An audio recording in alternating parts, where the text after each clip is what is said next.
ಆಗ್ಬಾರ್ದು. ಏನು ಆಗ್ಬಾರ್ದು ಮಗುಗೆ.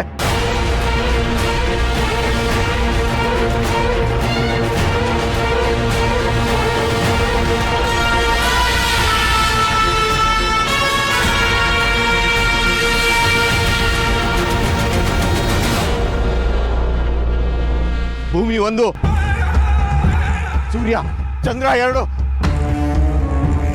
ಸೂರ್ಯ ಚಂದ್ರ 2.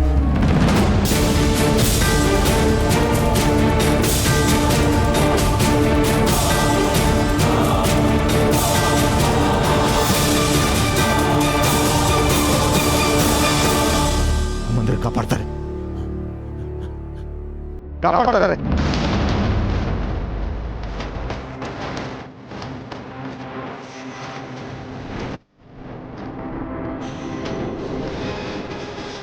ಚಂದ್ರ 2 ಮಂದಿರ ಕಾಪಾಡ್ತಾರೆ.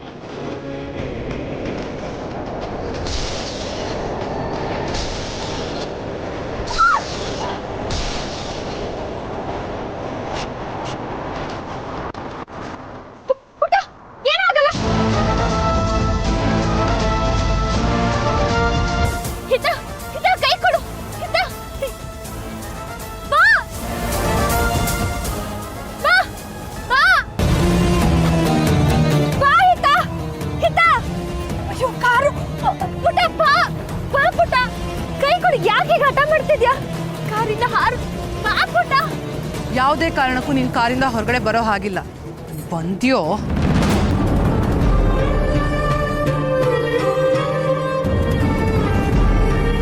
ದುರ್ಗಾ, ಇಬ್ರು ಬೇಗ ಆಚೆ ಬನ್ನಿ. ಕಾರ್ ಹಿಂದಕ್ಕೆ ಹೋಗ್ತಿದೆ, ಬೇಗ. ಇವಳು ಮಾತೆ ಕೇಳ್ತಿಲ್ಲ. ಆಚೆ ಹಾರೋ ಅಂದ್ರೆ ಇಲ್ಲ ಅಂತಿದ್ದಾಳೆ. ಪುಟ್ಟ, ತಲೆ ಕೆಟ್ಟಿದ್ಯಾ ನಿನಗೆ? ಬಾ ಆಚೆ ಹಾರೋಣ, ಬಾ ಪುಟ್ಟ. ದುರ್ಗಾ, ಹೇಗಾದ್ರೂ ಮಾಡಿ ಬೇಗ ಬನ್ನಿ ಈ ಕಡೆ.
ಹೊಳಿತು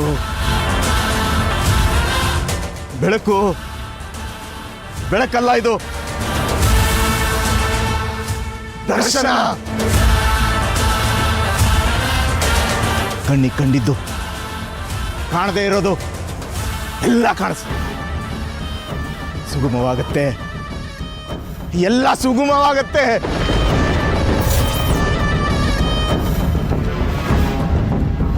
ಈ ಹಚ್ಚೆಯಿಂದ ನಿಮ್ಮಿಬ್ರನ್ನ ಒಂದು ಮಾಡ್ತಾ ಇದ್ದೀನಿ. ಮುಂದೊಂದು ದಿನ ನೀವೇನಾದ್ರೂ ದೂರ ಆದ್ರೂ ಈ ಹಚ್ಚೆ ನಿಮ್ಮನ್ನ ಒಂದು ಮಾಡುತ್ತೆ. ನಬ್ಬಕೌದು, ಮುಸ್ಕಿನ ಕತ್ತಲು ಹೋಗುತ್ತೆ, ಬೆಳಕು ಬರುತ್ತೆ. ನಬ್ಬಕೌದಿದೆ, ಬಬ್ಬು ಸರಿಯತ್ತೆ. ಸೂರ್ಯನ ಬೆಳಕು ದಾರಿ ತೋರಿಸುತ್ತೆ, ಎಲ್ಲ ಕಾಣಿಸುತ್ತೆ. ನಿನ್ ದಾರಿ ನೀನೇ ನಡೆದು ಸಾಗಬೇಕು. ಎಲ್ಲ ಸರಿ ಹೋಗುತ್ತೆ. ಸಾಕ್ತೀಯಾ? ಎಲ್ಲ ಒಳ್ಳೇದಾಗತ್ತೆ, ಎಲ್ಲ ಒಳ್ಳೇದಾಗತ್ತೆ. ಎಲ್ಲ ಸರಿ ಹೋಗುತ್ತೆ, ಎಲ್ಲ ಸರಿ ಹೋಗುತ್ತೆ, ಎಲ್ಲ ಸರಿ ಹೋಗುತ್ತೆ.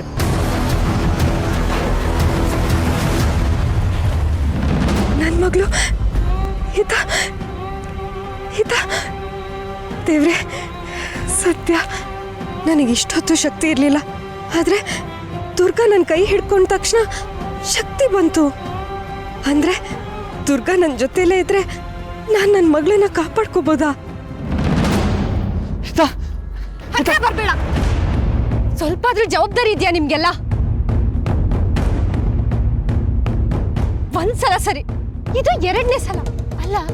ಅಷ್ಟು ಚಿಕ್ಕ ಮಗುನ ಒಬ್ಳನ್ನೇ ಕಾರಲ್ಲಿ ಬಿಟ್ಟಿದ್ದೀರಲ್ಲ, ಬುದ್ಧಿ ಇದೆಯಾ ನಿಮ್ಗೆಲ್ಲ?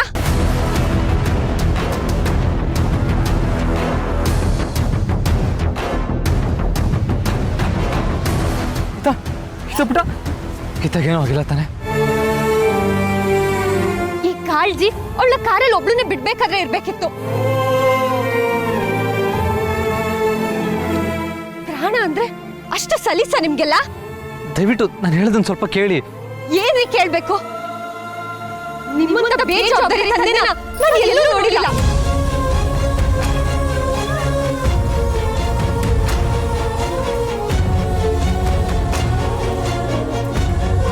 ನಮ್ಮೂರಿನ ಗದ್ದೆಗಳಿಗೆ ಹೋಗಿ ಬನ್ನಿ, ಮಕ್ಕಳನ್ನ ಹೇಗ್ ಸಾಕೋದು ಅಂತ ನೋಡ್ಬೋದಂತೆ.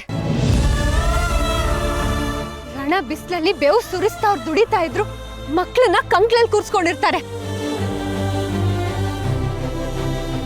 ನಮ್ಮಲ್ಲಿ ಊಟಕ್ಕೆ ಬಡ್ತಾನ ಇರ್ಬೋದು, ಆದ್ರೆ ಕಾಳಜಿ ತೋರ್ಸೋದ್ರಲ್ಲಿ ಅವರು ಶ್ರೀಮಂತರು.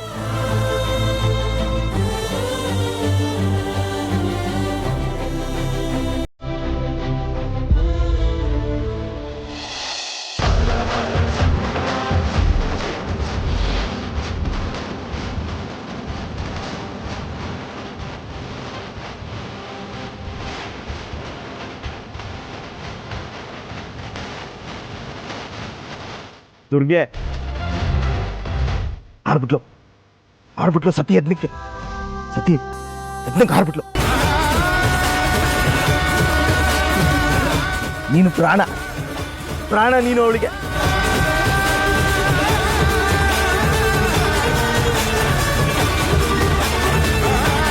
ದುರ್ಗೆ ಆಮೇಲೆ ಬಂದ್ಲು. ಗಂಡು ಹೆಣ್ಣು ದಾಂಪತ್ಯ ಪರಿಪೂರ್ಣ.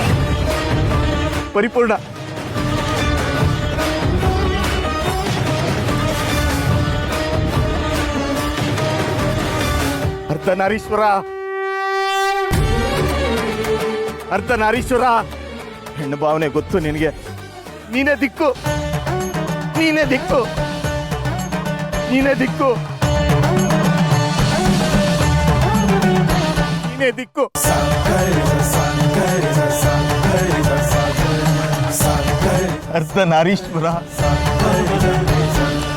ಅರ್ಧನಾರೀಶ್ವರ ದಿಕ್ಕು ನೀನೇ. ನಿನ್ ಹಬ್ಬ. ನಿಮ್ಮ ಹತ್ರ ಅಷ್ಟು ದುಡ್ಡಿದ್ರು ಈ ಮಗುನ್ ನೋಡ್ಕೊಳಕ್ ಅಷ್ಟೊಂದು ಚೌಕಾಶಿ ಮಾಡ್ತಿದ್ದೀರಲ್ಲ, ನಿಮ್ಗೇನ್ ಹೇಳಿ ನಾನು? ಮಕ್ಕಳನ್ನ ಹೆತ್ರೆ ಸಾಲದು, ಅವ್ರನ್ನ ಸಾಕೋಕ್ಕೂ ಗೊತ್ತಿರ್ಬೇಕು, ಜೋಪಾನ ಮಾಡೋಕ್ಕಿರ್ಬೇಕು.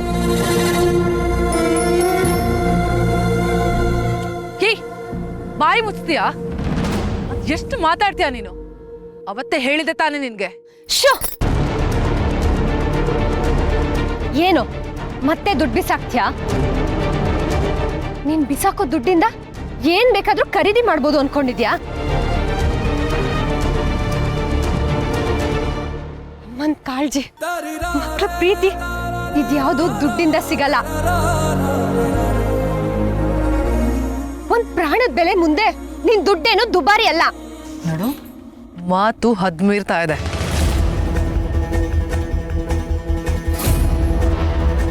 ನೀನು ಹಿತನ ಕಾಪಾಡಿದ್ಯಾ, ಅದಕ್ಕೆ ಎಕ್ಸ್ಟ್ರಾ ದುಡ್ಡು ಬೇಕಿದ್ರೆ ಕೇಳು.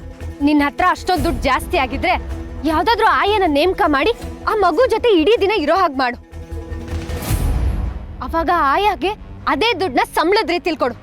ಯಾಕಂದ್ರೆ ನಿಮ್ಗೆ ಯಾರಿಗೂ ಮಗು ನೋಡ್ಕೊಳ್ಳೋ ಯೋಗ್ಯತೆ ಇಲ್ಲ ನೋಡು.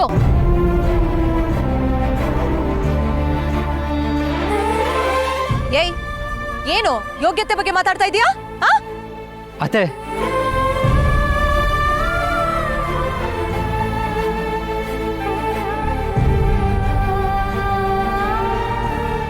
ಪುಟ್ಟ, ನೀನ್ ಜಾಣ ಮರಿ ಅಲ್ವಾ? ಇನ್ಮೇಲೆ ಯಾವತ್ತೂ ಈ ತರ ಕಾರಲ್ಲಿ ಒಬ್ಳೆ ಕೂರ್ಬಾರ್ದು. ಹುಷಾರು.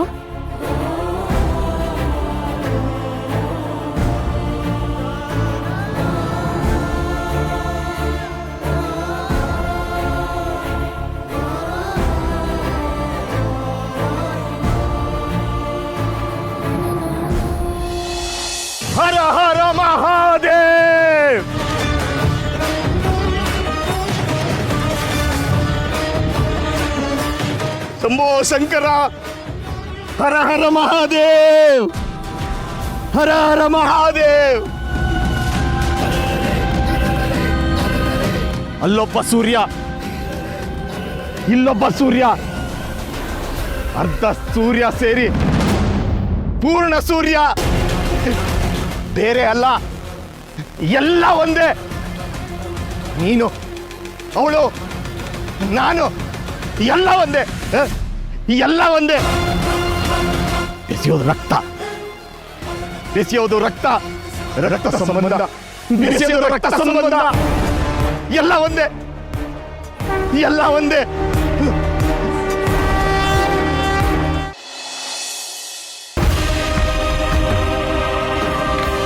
ಅಲ್ಲ, ಅಷ್ಟು ಚಿಕ್ಕ ಮಗು, ಅವ್ರ ಅಪ್ಪ ಅಮ್ಮಂಗೆ ಸ್ವಲ್ಪ ಆದ್ರೂ ಕಾಳಜಿ ಬೇಡವಾ? ಹಂಗೆ ಒಬ್ಳನ್ನೇ ಕಾರೊಳಗಡೆ ಕೂರಿಸ್ಬಿಟ್ಟು ಹೋಗ್ತಾರಲ್ಲ. ಯಪ್ಪ, ಸ್ವಲ್ಪ ಆದ್ರೂ ಹೆಚ್ಚು ಕಮ್ಮಿ ಆಗಿದ್ರೆ ಅನ್ಸ್ಕೊಂಡ್ರೇನೆ ಭಯ ಆಗುತ್ತೆ. Excuse me, hello, excuse me.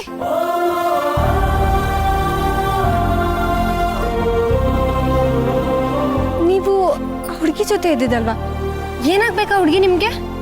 ಅವಳ ನಮ್ಮ ಅಣ್ಣನ ಮಗಳು. ಥ್ಯಾಂಕ್ಸ್ ನಿಮಗೆ ಅವಳನ್ನ ಕಾಪಾಡಿದ್ದಕ್ಕೆ. ಆದ್ರೆ ಯಾವಾಗ್ಲೂ ಕಾಪಾಡಕ್ ನಾನಿರಲ್ಲ ಅಲ್ವಾ? ಅಲ್ಲ, ನೀವೇ ಹೇಳಿ, ಗುರ್ತು ಪರಿಚಯ ಇಲ್ದಿರೋ ಊರು, ಅಷ್ಟು ಚಿಕ್ಕ ಮಗುನ ಕಾರಲ್ಲಿ ಕೂರಿಸಿ ಯಾರಾದ್ರೂ ಹೋಗ್ತಾರಾ? ಅವ್ರಿಗೆ ಎಷ್ಟೇ ಮಹತ್ವದ ಕೆಲಸ ಇರ್ಬೋದು, ಮಗಳಿಗಿಂತ ಯಾವುದೂ ಹೆಚ್ಚಲ್ಲ ಅಲ್ವಾ? ಅದನ್ನೆಲ್ಲ ಬಿಟ್ಟು ಅವ್ರು ಅವಳ ಮಗಳ ಜೊತೆ ಇರಬೇಕು ಅಲ್ವಾ? ನಮ್ಮ ಅಣ್ಣಂಗೂ ಅವಳ ಜೊತೆಲಿರೋದಕ್ಕೆ ಆಸೆ, ಬಟ್ ಅವಳು ಬಿಡಲ್ಲ. ಅಂದ್ರೆ ಹೆತ್ತ ಅವಳ ಅಪ್ಪನ ಅವಳ ಹತ್ರ ಸೇರಿಸ್ತಿಲ್ಲ. ಯಾಕೆ? ಹಿತ ಅಮ್ಮ ತೀರ್ಕೊಂಡು 1 ವರ್ಷ ಆಯಿತು. ಆಗ್ಲಿಂದ ಅವಳು ಯಾರ ಹತ್ರನೂ ಒಂದು ಮಾತು ಕೂಡ ಆಡ್ತಿಲ್ಲ. ಅವ್ರ ಅಪ್ಪನೂ ಅವಳ ಹತ್ರ ಸೇರಿಸ್ತಿಲ್ಲ. ನಮ್ಮ ಅಣ್ಣಂಗೆ ಹಿತ ಅಂದರೆ ಪ್ರಾಣ, ಆದರೆ ಅವಳು ಅವನ ಮುಖ ನೋಡೋಕೆ ಇಷ್ಟಪಡಲ್ಲ. ಅದು ಒಂದೇ ಕಾರಣಕ್ಕೆ ಅವನು ದೂರ ಇದ್ದಾನಷ್ಟೆ.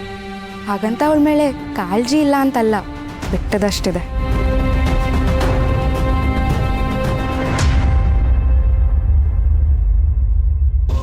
ಅಯ್ಯಯ್ಯೋ, ದಯವಿಟ್ಟು ಕ್ಷಮಿಸಿ, ಇದೆಲ್ಲ ನನಗೆ ಗೊತ್ತಿರಲಿಲ್ಲ. It's okay. ಬೇರೆ ಯಾರೇ ಆಗಿದ್ರೂ ಇದನ್ನೆಲ್ಲ ನಾನು ಹೇಳ್ತಿರ್ಲಿಲ್ಲ. ನೀವು ನಮ್ಮ ಹಿತನ 2 ಸಲ ಕಾಪಾಡಿದ್ದೀರಾ, ಅದಕ್ಕೆ ನಿಮ್ಮ ಹತ್ರ ಹೇಳ್ತಿದ್ದೀನಿ. ಈ ಸಲ ಅಂತೂ ನೀವು ನಿಮ್ಮ ಪ್ರಾಣನ ಪಣ್ಣಕ್ಕಿಟ್ಟು ಕಾಪಾಡಿದ್ದೀರಾ. ನಮ್ಮ ಅಣ್ಣನ ಬಗ್ಗೆ ಹಾಗೆಲ್ಲ ಅನ್ಕೊಳ್ಳೋಕ್ಕೆ ಹೋಗಬೇಡಿ. ತುಂಬ ಥ್ಯಾಂಕ್ಸ್ ನಿಮಗೆ. ನಮ್ಮ ಅತ್ತೆ ಹೋದ್ಮೇಲೆ ನಮ್ಮ ಹಿತ ತಾಯಿನ ಕಳ್ಕೊಂಡ್ಳು, ಅಣ್ಣ ಹೆಂಡ್ತಿನ ಕಳ್ಕೊಂಡ ಅಂತಷ್ಟೇ ಅನ್ಕೊಂಡಿದ್ದೆ. ಆದರೆ ಹಿತ ಪುನಃ ಕಳ್ಕೊಂಡ. ನಮ್ಮ ಅಣ್ಣ ಹಿತನ ಪ್ರೀತಿನ ಕಳ್ಕೊಂಡ. ಅದಾದ್ಮೇಲೆ ಗೊತ್ತಾಗಿದ್ದು ಇಬ್ರದು ಒಂದೇ ನೋವು. ಅದು ಯಾವಾಗ ಸರಿ ಹೋಗ್ತಾರೋ.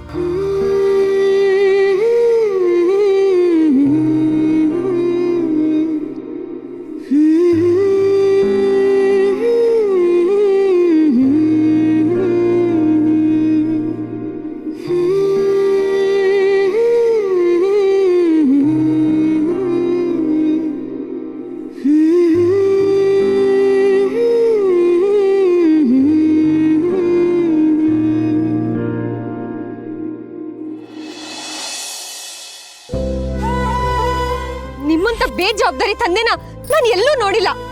ಮಕ್ಕಳನ್ನ ಹೆತ್ರೆ ಸಾಲದು, ಅವ್ರನ್ನ ಸಾಕೋಕ್ಕೂ ಗೊತ್ತಿರ್ಬೇಕು, ಜೋಪಾನ ಮಾಡಕ್ ಗೊತ್ತಿರ್ಬೇಕು. ಯಾವ್ದಾದ್ರೂ ಆಯನ ನೇಮಕ ಮಾಡಿ ಆ ಮಗು ಜೊತೆ ಇಡೀ ದಿನ ಇರೋ ಹಾಗೆ ಮಾಡು. ಯಾಕಂದ್ರೆ ನಿಮ್ಗೆ ಯಾರಿಗೂ ಆ ಮಗುನ್ ನೋಡ್ಕೊಳ್ಳೋ ಯೋಗ್ಯತೆ ಇಲ್ಲ ನೋಡು.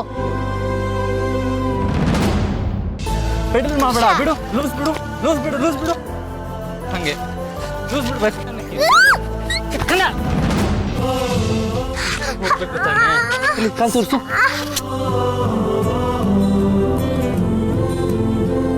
ಶರತ್, ಅಷ್ಟೊಂದು ಓವರ್ ಪ್ರೊಟೆಕ್ಟಿವ್ ಆಗ್ಬೇಡಿ. ಅವಳ ದಾರಿನ ಅವಳೇ ಹುಡ್ಕೋಬೇಕು ಅಲ್ವಾ? ಅವಳ ದಾರಿ ಅವಳೇ ನೋಡ್ಕೊಳ್ಳಿ ಅಂಬಿಕಾ. ಆದರೆ ನನ್ನ ಮಗಳ ಕಣ್ಣಲ್ಲಿ ನೀರು ನೋಡೋದಕ್ಕಾಗಲ್ಲ.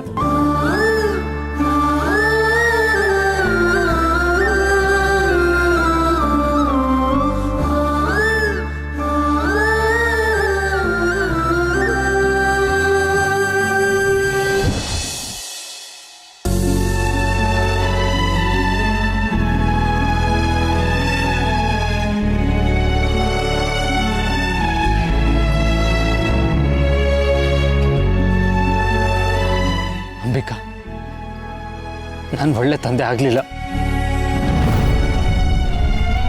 ಅಂಬಿಕಾ,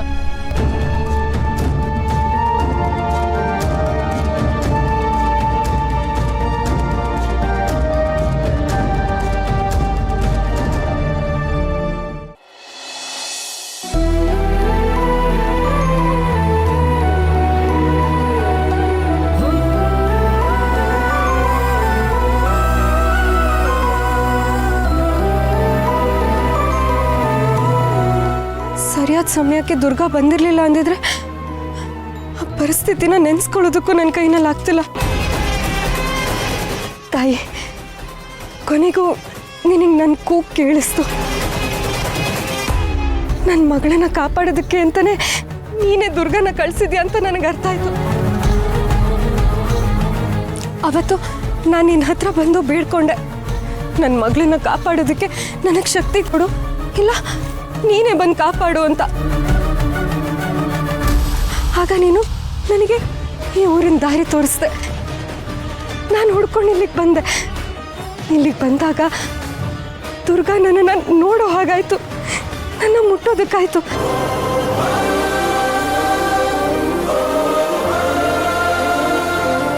ನನಗೆ ದೇವಸ್ಥಾನ ಒಳಗಡೆ ಬರೋದಕ್ಕಾಗ್ತಿರ್ಲಿಲ್ಲ.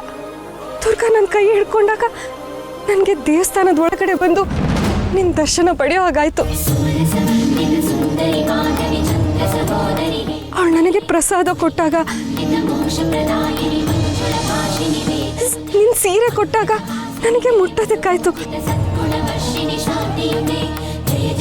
ಅವತ್ತು ನೀರತ್ರ, ಈಗ ಕಾರ್ನಲ್ಲಿ. ಅಂದ್ರೆ ನನ್ನ ಮಗಳನ್ನ ಕಾಪಾಡಿದ್ದು ಆ ದುರ್ಗಾನೆ. ಅಂದ್ರೆ ನನ್ನ ಪ್ರಾರ್ಥನೆ ನಿನಗೆ ಕೇಳಿಸ್ತು ಅಲ್ವಾ ತಾಯಿ? ನನ್ನ ಮಗಳನ್ನ ರಕ್ಷಣೆ ಮಾಡೋದಕ್ಕೆ ನೀನೆ ದುರ್ಗಾನ ಕಳಿಸಿದ್ಯಾ ಅಲ್ವಾ ತಾಯಿ?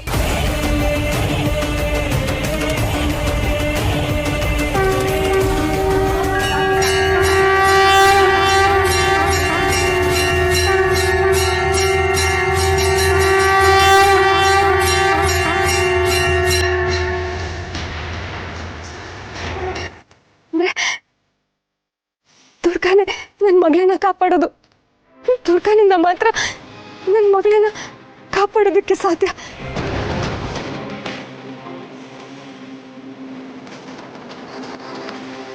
ದುರ್ಗಾನ ನಮ್ಮ ಹಿತಾಗೆ ರಕ್ಷಾ ಕವಚ ಥರ ಯಾವಾಗಲೂ ಜೊತೆಲೇ ಇರೋ ಹಾಗೆ ಏನಾದರೂ ಮಾಡಲೇಬೇಕು. ತಾಯಿ, ಇಲ್ಲಿವರೆಗೂ ದಾರಿ ತೋರಿಸಿದ್ಯಾ, ಇನ್ನು ಮುಂದೆನೂ ನೀನೇ ದಾರಿ ತೋರಿಸ್ಬೇಕು.